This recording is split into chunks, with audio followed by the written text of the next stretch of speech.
लेकिन मैं अजय शुक्ला साहब के पास आ रहा हूं, 1 मिनट का उनसे भी इस पे चाहूंगा, एक क्विक रिएक्शन करके मेन मुद्दे पे आ जाएंगे। देखिए, 2-3 चीजें हैं। जो दीपावली आप मनाते हैं, दिवाली से एक दिन पहले छोटी दिवाली को मनाते हैं, जिस दिन एक केवल दिया जलता है, वो उसके अलावा यम का दिया होता है, उसके अलावा दिए नहीं जलाए जाते हैं। आप उसके अगेंस्ट कर रहे हैं। आप 1 जनवरी को कह रहे हैं मंदिर खुल जाएगा, उस समय खरवास चलता रहता है। हिंदू धर्म के हिसाब से 14 जनवरी से खिचड़ी मकर संक्रांति तक, 14 जनवरी 15 जनवरी तक कोई शुभ काम नहीं होता है, और उसके बाद आप उसमें मंदिर खोले जा रहे हैं। तो मुझे ऐसा लगता है कि हिंदू धर्म के जो लोग थोड़ा बहुत भी जानकार हैं, उनकी तरफ से विरोध का सौर ही नहीं उठता है। जैसे हुआ क्या है कि मुसलमानों की नफरत में ऐसे अंधे हम लोग होते जा रहे हैं कि हम लोग इन चीजों को भी नहीं ध्यान में रख रहे हैं। ये कैसे हो सकता है कि 1 जनवरी को आप मंदिर खोल देंगे, मकर संक्रांति होती है उसके बाद होगा कि उसके पहले होगा? अब मैं थोड़ा अजय शुक्ला साहब आपके पास आ रहा हूं। ये सारा जो मामला हो रहा है, ये पूरे देश को लग रहा है ये भारत जोड़ो यात्रा ही है। वो जो उनके स्वास्थ्य मंत्री थे, वो एक चिट्ठी लिख मारे कि आप आ रहा है, कोरोना आ रहा है, ये आ रहा है। अच्छा, राहुल गांधी के लिए कोविड और कोरोना आ रहा है, और अमित शाह जाके वहां रैली कर रहे हैं और ये सब कर रहे हैं, उसके लिए कोई कोरोना और कोई वो नहीं हो रहा है। कितनी जगह वो मास्क लगा के घूम रहे थे। तो अजय शुक्ला जी, पहली चीज ये, क्या भारत जोड़ो यात्रा से, जो मैं अभी भी कह रहा था आपके आने से पहले, जो ये कांग्रेस मुक्त भारत को करते करते बीजेपी कांग्रेस युक्त भारत, अरे बीजेपी कांग्रेस युक्त हो गई थी, उनको ये डर है कि भारत जोड़ो यात्रा से एजेंडा में कहीं ना कहीं आपको उन चीजों पे जवाब देना पड़ेगा जो लोगों से कनेक्टेड है, और इसलिए वो ध्यान भटकाने के लिए मंदिर और टीपू सुल्तान और इंडिया पाकिस्तान ये सब कर रहे हैं। क्या कारण है? क्योंकि अमित शाह को एकदम से इतनी जल्दी क्यों याद आने लगी? सर, डरने लगे। पहले नफरत ही अकेले थी, अब डर भी है। और डर इस बात का है कि जिस तरीके से लोग अब इनके झूठ को, इनके जुमलों को, इनकी नफरत को, इनके सारे पूरे खेल को समझने लगे हैं धीरे धीरे, तो इन्हें डर लगने लगा है कि हम जो सोच रहे थे कि 2050 तक हम ही रहेंगे, तो वो सपना टूट रहा है। जो अदानी कहते हैं ना कि 2050 में भारत की जीडीपी ये होगी, तो साहब वो जिस उस पे बता रहे हैं, तो वो स्थिति है, क्योंकि ये डर में जी रहे हैं। ये दलितों से डरते हैं, ये आदिवासियों से डरते हैं, ये मुसलमानों से डरते हैं, ये अल्पसंख्यकों से सीधे कहें, क्योंकि देखिए आप जैन को भी शामिल किया। जैन बड़े उत्साह के साथ में भाजपा के साथ में थे, लेकिन जिस थाली में खाते हैं वहीं छेद करते हैं, यही इनका उदाहरण। इन्होंने उनके सबसे पवित्र पर्वत को जब ये किया, आदिवासियों की भी भावनाओं के विपरीत किया, ना आदिवासियों से पूछा ना उनसे पूछा। और दुर्भाग्य की बात, उस समय जब ये पास किया गया, तब झारखंड में आदिवासी राज्यपाल थी, जो आज देश की राष्ट्रपति बनी हुई है, द्रौपदी मुर्मू, और उस समय रघुवर दास जो है मुख्यमंत्री थी। किसी से भी स्टेक होल्डर से चर्चा किए बिना उन्होंने पास करके वहां से भेज दिया। केंद्र सरकार ने भी उसका नोटिफिकेशन आनंद फानंद में जारी कर दिया। तो हुजूर, दोनों जगह इन्होंने पाप किया। तमाम अब जब जैनी उसका विरोध कर रहे हैं, प्रदर्शन कर रहे हैं, 2 उनके मुनियों को प्राण त्यागने पड़ गए, और इन सब के बाद अब कहते हैं कि हाँ अब चलिए हम इस पे ये करेंगे। तो साहब अब करेंगे तो उनको क्या वो 2 लोगों के प्राण लौटा देंगे, या इतना सब जो लोगों को परेशानी हुई है उसे लौटा देंगे? तो वो तो आप नहीं कर पाएंगे। किसान आंदोलन का आप देख लीजिए, 700 से अधिक किसान चले गए इस दुनिया से। क्या उनके परिवार को वो लोग मिल सकते हैं? आज आप कह रहे हैं वापस कर ले। साहब, आप ही तो लाए थे, तो आप तो उस पाप के भागीदार हैं। इसी तरीके से आप देखिए, दलितों के लिए उन्होंने इसी तरीके से किया था। इसे कौन ऐसा बाकी है जिसके साथ नहीं किया? एक एक खांचे में बांट के करते हैं। पहले उन्हें लड़ाते हैं, फिर वो अलग होते हैं, फिर एक पड़ता है उसे मारते हैं, फिर उसके सहारा लेके दूसरे को मारते हैं, फिर दूसरे का सहारा लेके तीसरे को मारते हैं। तो यही जो नीति थी पुरानी अंग्रेजों की, उसी नीति का, क्योंकि अंग्रेजों के मुखबिर रहे हैं तो वही करेंगे। तो साहब, जब ये करते हैं तो उनका चरित्र पूरी तरीके से उजागर होता है। और ये उसी में अब क्या है, भारत जोड़ो यात्रा के द्वारा आप मीडिया और सबके जरिए वो सारी खबर दबाए देते हैं। लेकिन होता क्या है कि साहब वहां से लेके जहां चलते हैं तो कम से कम लोकल अखबारों में लोकल लोगों को वो देख रहे हैं, जुड़ रहे हैं, तो उन्हें तो खबर लग रही है ना, उनमें तो आपस में चर्चा हो रही है ना। तो जब वो चर्चा होती है, वो देखते हैं, वो बात करते हैं, तो बात पता चलती है। मैं आपको बताऊं कि तमाम सारे लोगों को नहीं पता है कि भारत जोड़ो यात्रा भी चल रही है, लेकिन क्यों? क्योंकि मीडिया दिखा नहीं रही है।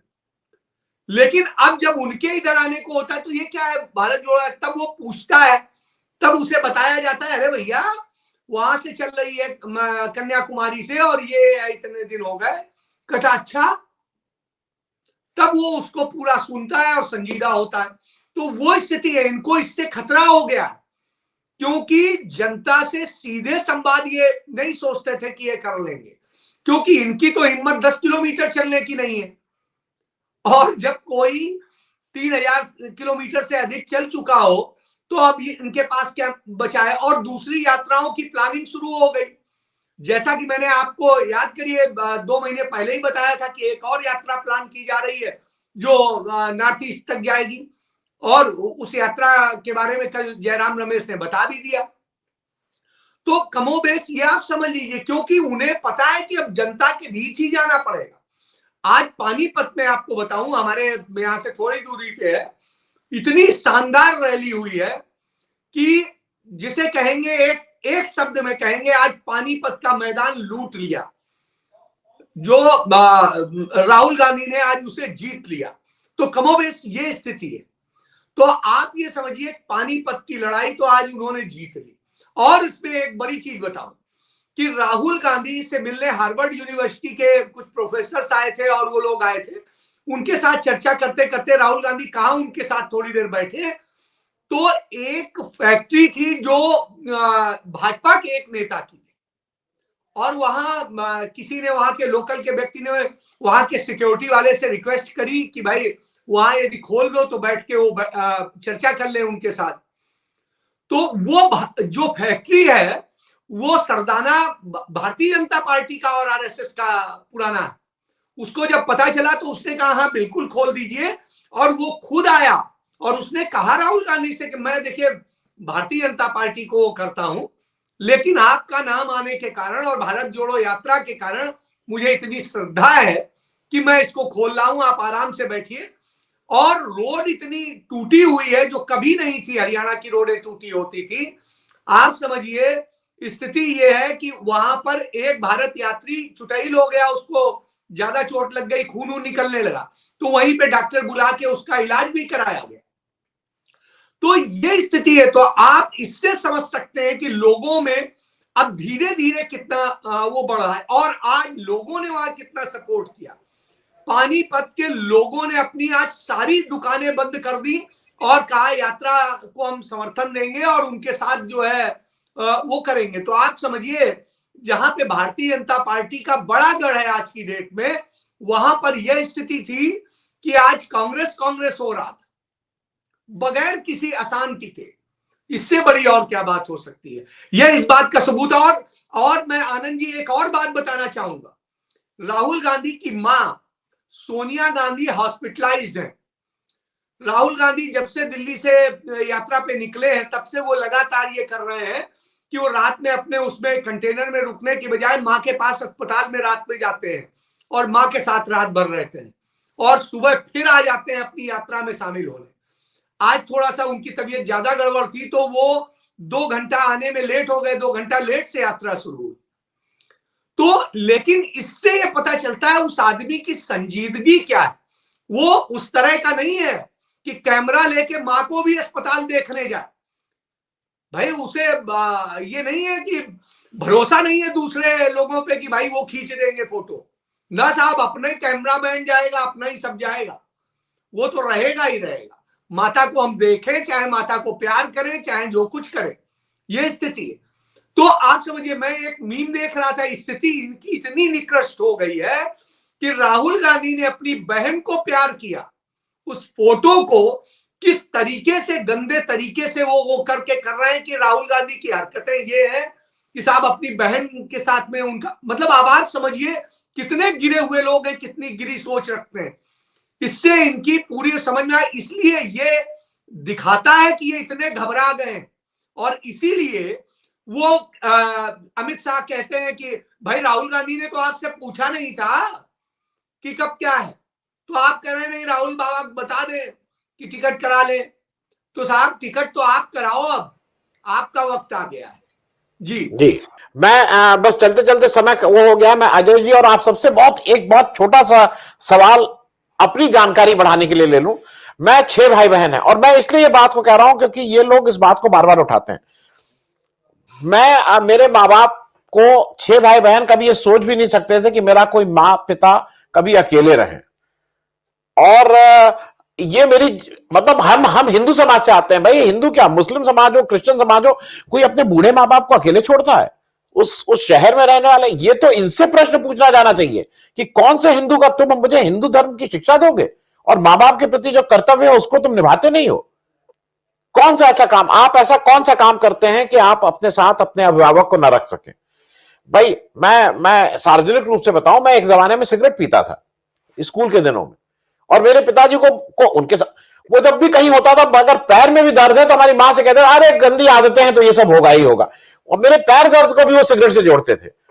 लेकिन क्या आप अपने अभिभावक को अपने साथ नहीं रखेंगे? मैं एक बहुत छोटी टिप्पणी, अजय शुक्ला साहब, हम सब, मैं 6 भाई बहन है, आप लोग भी, मालूम नहीं मुझे आपके कितने भाई बहन है, क्या आप सोच भी सकते हैं कि आप अपने वृद्ध एक माँ बाप को, माँ हो या पिता हो, आप अपने से अलग रखें? आपका भाई, ये आपकी जिम्मेदारी नहीं है। और अगर आप इसमें फेल हो रहे हैं तो आप जितने बड़े पत्रकार हो जाएं, मेरे लिए तो आप, मतलब जिसको मैं खराब शब्द यूज कर रहा हूं, मेरे लिए आप किसी काम लायक नहीं है। अजय शुक्ला साहब, मैं आप ही से शुरू कर। आनंद जी, मैं खुद 3 भाई हूं, मैं सबसे बड़ा हूं, उससे छोटा वाला सिविल सर्विसेज में है, उससे छोटा वाला लंदन में है, और बड़ा अच्छा साइंटिस्ट है देश दुनिया का। तो और आपको एक चीज बताएं, और एक बहन, स्थिति ये है कि मेरे पिताजी ने एक ये नियम बनाया कि हर दीपावली में सारे लोग एक साथ होंगे और वो करेंगे। साथ भाई का एक बार कैलिफोर्निया यूनिवर्सिटी में उन दिनों था और कुछ जरूरी पड़ रहा था, वो नहीं आने की स्थिति में लग रहा था। तो उसने जैसे पिताजी को कहा, पिताजी ने कहा ठीक है फिर मत आना। वो उसके बाद में उसे ये इतना चुभ गए इतने शब्द, और वो मतलब कैसे भागता हुआ आया है। और उसके बाद में उसने मुझे फोन किया, कहा कि भाई जी मुझे वहां से जल्दी आने का कोई साधन नहीं मिल रहा है, ट्रेनों में और सब में बुक है, फ्लाइट मिल नहीं रही है, मैं कैसे आऊं? तो मैंने कहा अच्छा मैं कराता हूं। तो मैंने किसी अपने मित्र को बोला कि अपनी गाड़ी तुम उसको दे देना और वो लेके आ जाएगा। तो आप ये समझिए वो भागता हुआ आया और हमारी दीपावली की पूजा शुरू होने को शायद 15-20 मिनट बाकी थे, वो घर पे आ गया।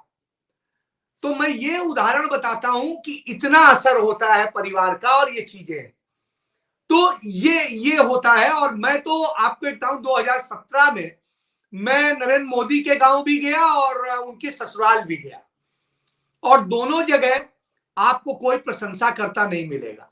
आप जाके पूछ लीजिएगा, वो गरियाएं नहीं, सही भाषा में हम नहीं वो गालियां दे सकते हैं, लेकिन ये सही कहें कि गरियाएं नहीं तो फिर जो कहिए। और इसी का नतीजा था कि नरेंद्र मोदी अपनी विधानसभा क्षेत्र में हारते थे और अमित शाह भी अपनी विधानसभा क्षेत्र में हारते रहे। इनको इनके घर वाले पसंद नहीं करते हैं, बस इतना जान लीजिए। जी